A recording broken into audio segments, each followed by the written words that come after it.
Standard 9th, Subject Geography, Chapter number 3, Exogenetic Processes, Part 1. At Wadgaon Darya in Ahmednagar district, limestone gets precipitated, gets settled chemically. That is, it undergoes chemical weathering again. Similarly, because of the solution, alkalis in the rock dissolve and make them brittle. Brittle means they can be broken easily. Glass is brittle, iron is not so brittle. Glass, if you make it fall on the ground, it breaks easily. Iron rod does not break because glass is brittle. Also, oxidation. Oxidation is another chemical weathering effect. This process occurs in rocks which have iron present in them. The iron in the rocks comes in contact with water and chemical reaction takes place between iron and oxygen. Therefore, a reddish color layer forms on the rocks. This reddish layer is called rust. When we keep nails in the wet cloth, we notice a similar thing. A similar process occurs in rocks in areas with high rainfall. They are taking us back to figure 3.1d to see the effects of oxidation, which is chemical weathering on the rock. We can easily see that the rock has turned red. There are many more processes involved in chemical weathering besides the ones mentioned above. These are the main ones which we need to know right now.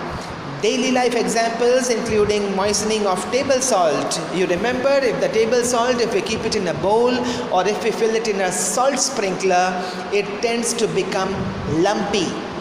That lumpiness comes because of the moisture content in the air, because of the water content in the air. In rainy season, also when we cut apple slices and keep them for a few minutes, they turn brown. Why? Because apples contain a lot of iron. That iron reacts with the atmospheric oxygen when we cut the apple. This does not happen when the apple is not cut, because the apple has a skin which does not allow the inside of the apple to react with the oxygen outside. Next, we move on to biological weathering. We have done mechanical weathering, we have done chemical weathering, and now we move on to biological weathering.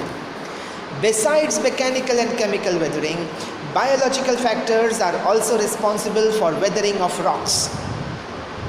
If we visit any fort, we see that trees are growing on minarets. Minarets are the pole-type structures on the four corners of the fort. We also see pieces of rocks getting separated because of the roots of the trees, because the roots exert pressure on the rocks and they make the rocks move or make the rocks break. As the roots grow bigger, they create tension in the rocks and start breaking them. This we can see in the figure that follows. You can see large roots covering the rock above the entrance of this cave or this fort. Ants make large ant hills.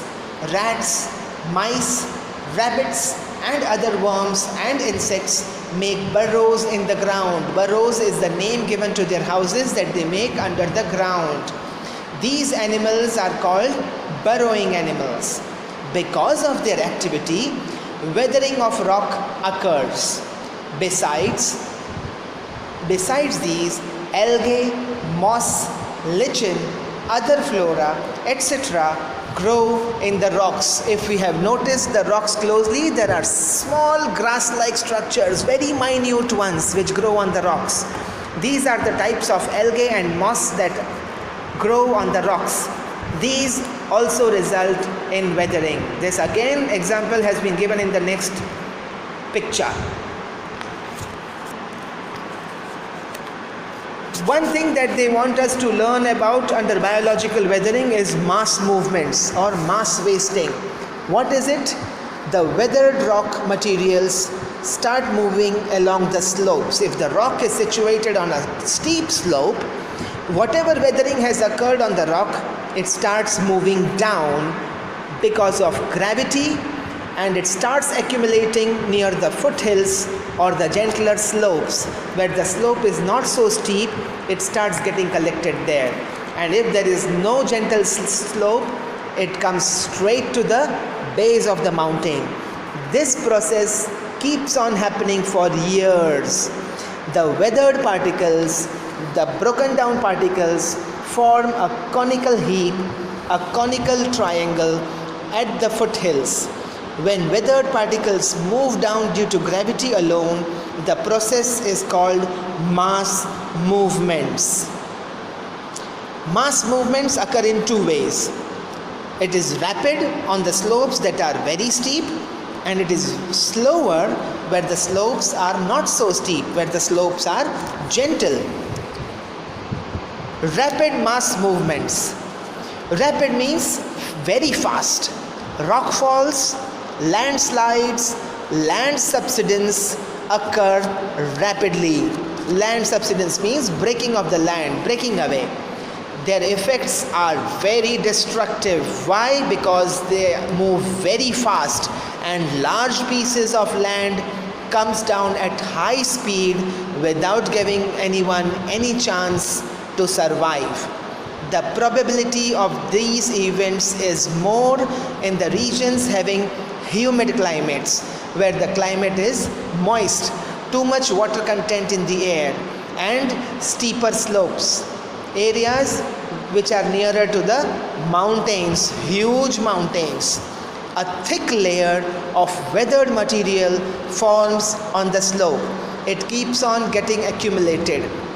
It keeps on getting added, so much so that at one point of time the gathered material is so huge it is unable to stay there on the rock, and it just slides down.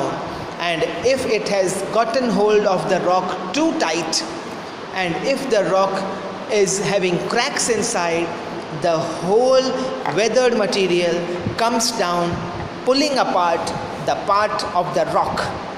When it rains in such areas, the rainwater penetrates the weathered materials and their weight increases.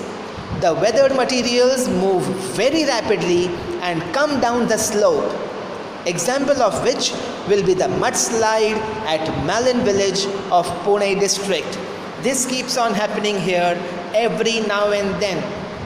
Sometimes the weathered materials do not move downward but sink in situ. In situ means where they are.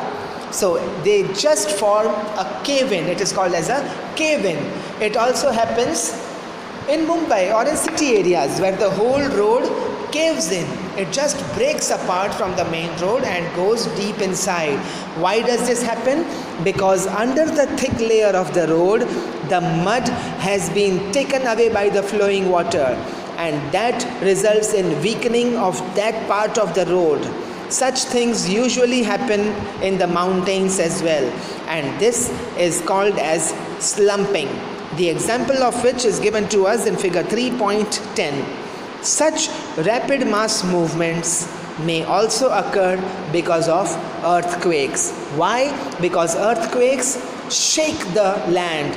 It causes tremors in the land, and that makes these huge weathered collections move from its place, and they just break away. Slower mass movements. After rapid mass movements, we also have slower mass movements. In areas with dry climates, where the water content in the air is less and where the slopes of the mountains are not too steep, mass movements occur slowly. Soil creep is a common phenomenon, is a common process in such areas. Soil creep means it just moves from one place to the other because of gentle slope. In periglacial regions, in the regions which are nearer to the areas where glaciers are there, along the slopes, small layers of soil accumulate because of the movement of soil, and this process is called solifluction. So we have rockfall in figure 3.11, landslides in figure 3.12 and solifluxions in figure 3.13. Coming to the last paragraph of erosion, like weathering and mass movements, erosion is also an external process. Erosion occurs through various agents because of various objects or things. Wind, running water, glaciers, sea water and groundwater. All these things cause erosion. We talked about the road caving in city areas. That happens because of flowing water under the roads. We will study the agents of erosion and the landforms produced by them in the next lesson. Anyone having any doubts, questions or queries, any paragraph that you have not understood in this lesson, you can get back to me on WhatsApp and we will be doing it again. Until we meet in the next class, take care everyone. Bye-bye.